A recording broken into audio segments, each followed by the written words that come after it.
네, 안녕하세요. 박수호 기자의 보이는 경제 시간입니다. 오늘은 앞으로도 어떤 경제 상황이 벌어질지 한 치 앞도 모르겠는데 이런 것들을 하나하나 쉽게 이야기할 수 있는 그런 전문가분을 모시고 이야기 나눠보도록 하겠습니다. 오늘은 신한은행 부부장 오건영 부부장님 나오셨습니다. 어서 오세요. 네, 안녕하십니까. 네. 자, 일단 인플레이션 이야기를 놓치고는 지금 경제 이야기를 할 수가 네. 없다.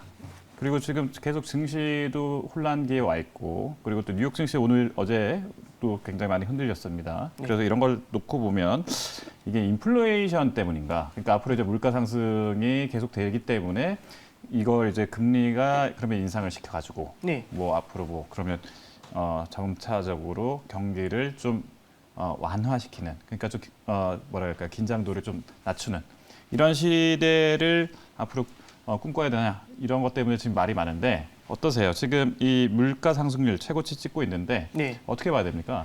일단 첫 번째 팩트는 지금 지난주에 발표된 이제 소비자 물가 지수가 2008년도 9월 이후 네. 13년 만에 이제 최고치를 기록했다라고 나오고 있습니다. 그래서 일단 우리가 좀 보셔야 될 건 뭐냐면은 지금 당장 물가가 올라오고 있는 거는 사실입니다. 그리고 이제 그 물가 상승이 그럼 실제로 이제 테이퍼링이라든지 페드의 이제 연준이죠. 미국 중앙은행의 정책 변화로 연결될 수 있냐지 이걸 좀 지켜봐야 되는데 우리 이제 이런 걸 좀 보실 필요가 있을 것 같아요. 중앙은행은 단기적인 물가 상승보다는 지속 가능한 물가 상승인지 여부에 보다 집중하는 경향이 있습니다.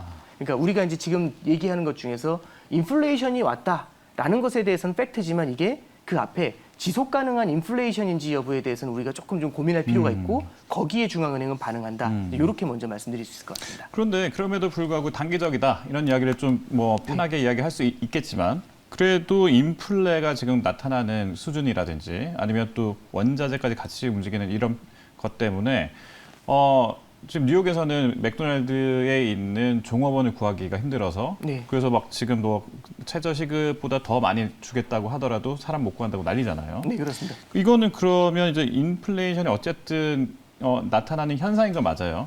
그 원인은 어디 있을까요? 일단 그 지금 인플레이션이 나타나는 현상은 임금 자체의 상승이 강하게 나타난다라기보다는요. 네. 기저 효과가 크다라고 첫 번째는 기저 말씀드릴 수 효과다. 있고요. 네. 그 다음에 이제 두 번째는 경기 부양책의 효과가 크다. 이 두 가지를 좀 말씀드릴 수 있을 것 같습니다. 네. 기저 효과라는 건 뭐냐면 통계라는 것 자체가 아무래도 한계가 있는 것이 예를 들어서 물가가 올랐다라고 하면은 언제 대비 물가가 올랐는지 이걸 봐줘야 되거든요.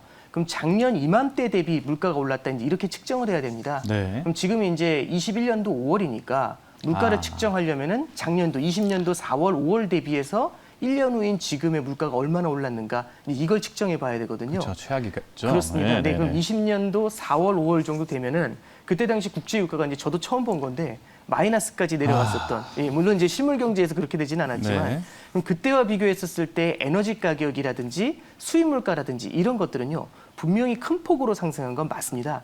근데 참고로 하나 말씀드리면 국제 유가 측면에서 보시면 작년도 4월달, 5월달에 국제 유가가 뭐 마이너스 1을 찍었고 지금 현재가 한 60불 정도 됩니다. 네. 근데 작년도 7월, 8월 정도로 오게 되면 네. 이제 그때는 국제 유가가 한 40에서 50불 정도까지 올라오게 되거든요. 그렇죠. 그러면 현재 60불 정도의 유가가 7월, 8월까지 유지된다라고 가정을 하면 네. 그러니까 지금이야 마이너스 40대 60이지만 7, 8월 정도만 되면 작년도 50대 지금 한 60 요 정도로 이제 그 물가 상승의 폭이 상대적으로 줄어들게 되죠. 아하. 그래서 통계적인 기저 효과의 효과를 좀 봐야 된다라는 게 이제 첫 번째고요.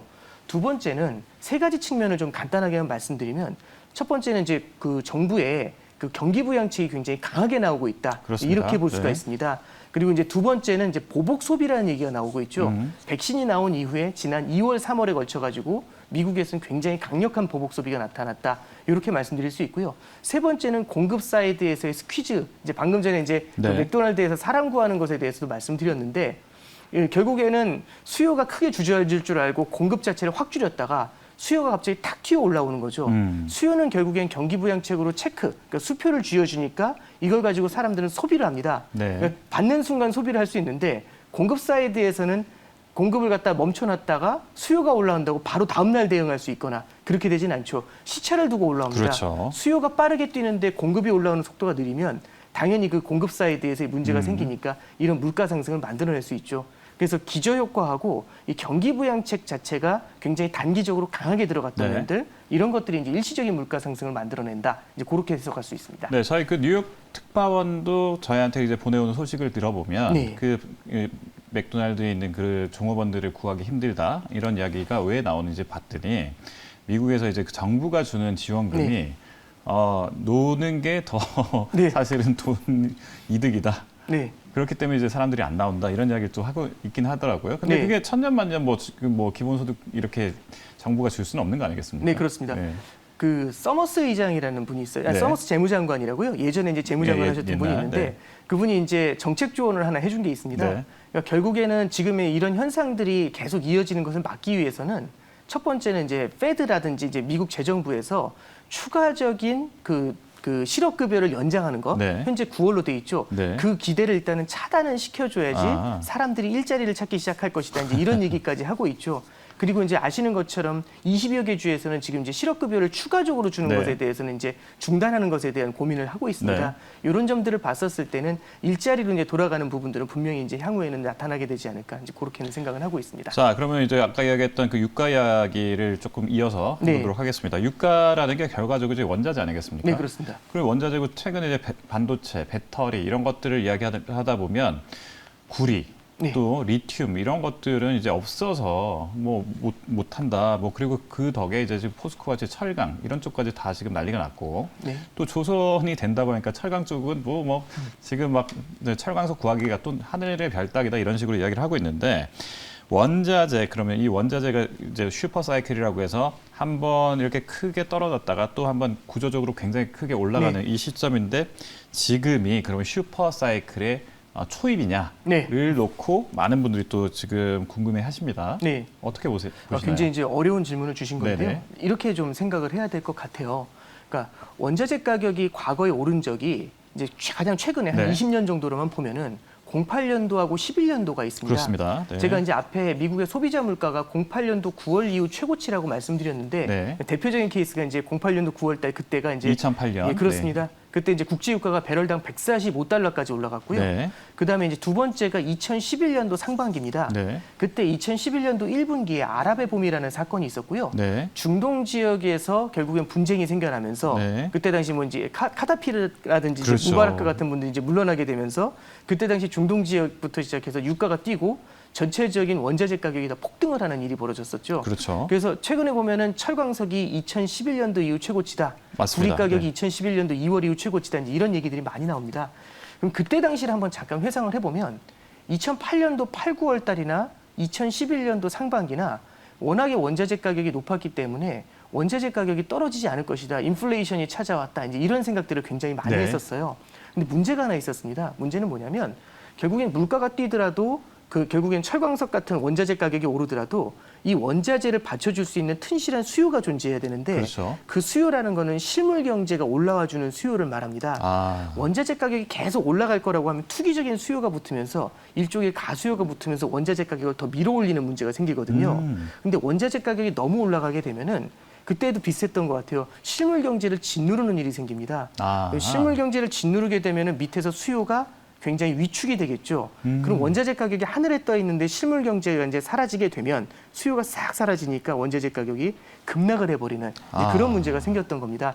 그래서 이제 우리가 이제 말씀드리고 네. 싶은 거는 지금 이 원자재의 그 슈퍼 사이클의 시작이다라고 이제 정의를 하려면 네. 원자재 가격이 올라오는 것뿐만 아니라 이 원자재에 대한 수요 자체가 실질 수요로 탄탄하게 받쳐주는가 아. 그걸 볼 필요가 있고요. 네. 그러면 지금 현재 소비가 폭발하고 있고 실질 수요가 많은 거 아니냐 이제 이런 생각이 드실 거예요. 또 뭐 지금 뭐 반도체 아까 말씀드렸지만 뭐 배터리나 이런 쪽에서는 지금 큰 변화가 일어나고 있잖아요. 네, 그렇습니다. 네. 구조적으로 전기차를 지금 주변 사람들도 다 전기차로 갈아타야 된다. 네. 이렇게 하면 이제 하나의 혁명처럼 이제 또 하나의 4차 산업혁명의 초입이다 이렇게 되면서 네. 그러면 가연 차량 그런 것들보다는 이제 전기차 네. 중심으로 바뀌면 새로운 이제 그 시장이 형성되면서 네. 거기에 맞는 원자재가 폭발적으로 이제 수요와 공급의 법칙에 따라서 네. 가격이 오를 수밖에 없다. 네. 이런 측면에서 보면은 오히려 앞으로도 계속해서 리튬이라든지 이런 부분들이 오르니까 네. 그러면 새로운 수요와 시장이 형성되는 만큼 네. 원자재 가격이 오를 것이다 네. 라는 시각이 지금 일각에서는 네. 분명히 존재하거든요. 네. 이건 좀 어떻게 그러니까 기본적으로 저도 그 스토리는 굉장히 상당 부분 이제 공감하는 부분이 네. 있는데요. 그런 스토리들이 결국에 이제 나중에 어떤 걸 만들어내냐면 네. 실제 미래 수요가 늘어난다는 부분도 반영을 하지만 네. 그런 스토리에 가장 감안을 해가지고 가수요들이 나타나는 아하. 문제가 분명히 있습니다. 결국에는 우리가 봐야 될 거는 실수요가 얼마나 중장기적으로 탄탄하게 뒤에서 따라와 네. 주느냐의 문제가 있는 건데요. 지금 단기적으로 유동성이 많이 풀려 있고 재정 부양책이 강하게 나와 있으면서 네. 실물 경제 유동성이 많이 풀려 있고 단기적으로는 경기가 굉장히 강하게 뜨겁게 올라오고 있습니다. 네. 이런 경우에는 단기적인 가수요가 많이 붙다 보니까 네. 최근에 원자재 가격 급등에는 그런 가수요들이 아하. 영향을 준 면이 분명히 있겠죠. 네. 근데 만약에 이게 너무 많이 올라가게 되면은 결국에는 최근에 보시면은 원자재 가격이 너무 많이 올라가지고 반도체 가격이 너무 많이 올라가지고 공장을 돌리지 못한다 이제 네. 이런 얘기들이 많이 나오죠. 네네네. 공장을 돌리지 못한다라는 거는 결국에는 실물 경제에서 생산 활동, 경제 활동 자체가 위축이 된다라는 걸 의미하게 됩니다. 그러네요. 이게 계속해서 이런 현상이 이어지게 되면은 결국에는 2008년도나 11년도에 봤었던 것처럼 실물 경제 위축으로도 이어질 수가 있거든요. 아, 그러면 원자재 가격이 네. 급락할 가능성이 또 생기겠군요. 이제 뭐 급락까지 이제 말씀드리긴 네네네. 그렇지만은 실물 경제가 탄탄하게 계속해서 뒤따라 와서 맞춰주는 모습들 네. 이런 것들이 확인된다라면은 지속 가능할 수 있지만 네네. 그렇지 않으면 원자재 가격이 지금 이제 단기적으로 오른 부분들이 흔들릴 수 있다. 이런 점들은 좀 같이 좀 감안해 볼 필요가 있는 겁니다. 자, 그러면 너무 자연스럽게 생각할 수 있는 게 인플레이션이 네. 사실은 인플레이션의 우려의 다음은 사람들이 다 공감하는 금리 인상. 네, 이렇게 갈 것이다 이런 이야기를 이제 계속 나오기 때문에 사실 그것도 뉴욕 증시가 뭐 흔들린다 뭐 이런 이야기를 하고 있는데 네, 이런 그 금리 인상 시기가 당겨진다라는 그 많은 분들의 최근에 조금 네. 그런 주장들이 많이 나왔는데 그런 부분들이 우리 오 부장님의 말씀을 들어보니까 네. 그렇게 금리 인상 시기가 당겨지진 않을 것 같다 이런 생각이 드는데 어떻습니까? 네, 일단 방금 전에도 되게 중요한 포인트를 말씀해 주셨는데 08년도 8, 9월 말씀드렸고 네. 11년도 상반기를 말씀드렸잖아요. 네. 08년도 8월 달에 보시면은 유럽 중앙은행이죠. 네. ECB에서는 그때 당시 기준금리를 인상했던 바 있습니다. 아, 그러다가 이제 08년도 9월 달에 리먼 사태가 터지면서 금리를 거의 제로에 가깝게 그렇죠. 내렸던 그런 경험이 있고요. 두 번째는 11년도에도 유럽 재정 위기의 그 한가운데에서도 네네. 원자재 가격이 뛰면서 그때 당시 ECB에서 유럽 중앙은행에서 네. 두 차례 기준금리를 인상했던 바 있죠. 아 그렇습니다. 그게 이제 11년도 8월 달에 유럽 재정 위기를 불렀던 맞습니다. 바가 있습니다. 네. 그러면 결국엔 중앙은행도 과거를 통해 배우거든요. 지금 현재가 지속 가능한 실물 경제의 성장을 통해서 나타나는 물가의 상승인지 네네. 여기에 대해서는 중앙은행이 그때의 교훈을 생각하면서 조금 더 신중하게 볼 것 같고요. 네. 그래서 여전히 그 페드에서도 마찬가지죠. 네. 미국 연준에서도 기준금리 인상까지는 아직 상당한 시간이 필요하다. 네. 그리고 지금 현재 있는 물가 상승은 아직은 일시적인 것 같고 네. 이거를 조금은 더 우리가 지켜봐야 된다. 신중하게 봐야 된다. 이제 이런 스탠스를 취하고 있는 것 같습니다. 그럼에도 불구하고 지금 옐런 재무부 장관이죠. 네. 그 페드 의장까지 하셨던 분인데 이분이 이제 그 언론과의 인터뷰를 네. 하는 과정에서 이제 금리 인상을 시사하는 듯한 발언을 했다가 나중에 이제 뭐 끝날 때쯤에는 아 이게 뭐 재무부 장관으로서 네. 할 이야기는 아니다. 이러면서 네. 이제 와전될 수 있으니까 조심해야 된다 이런 식으로 이야기를 했습니다만 네. 이때 이제 그 옐런 이제 의장이 아니죠. 옐런 장관이 했던 말이 한마디였는데 그 다음 날 완전히 뭐 뉴욕 증시라든지 우리 국내 증시까지 영향을 미쳤습니다. 그래서 네. 은행수가 갑자기 급등했고요. 네. 이런 것들을 보면 어쨌든 없는 이야기를 하는 건 아니다. 이런 네. 이야기를 하고 있는데 진짜 속뜻은 뭘까요?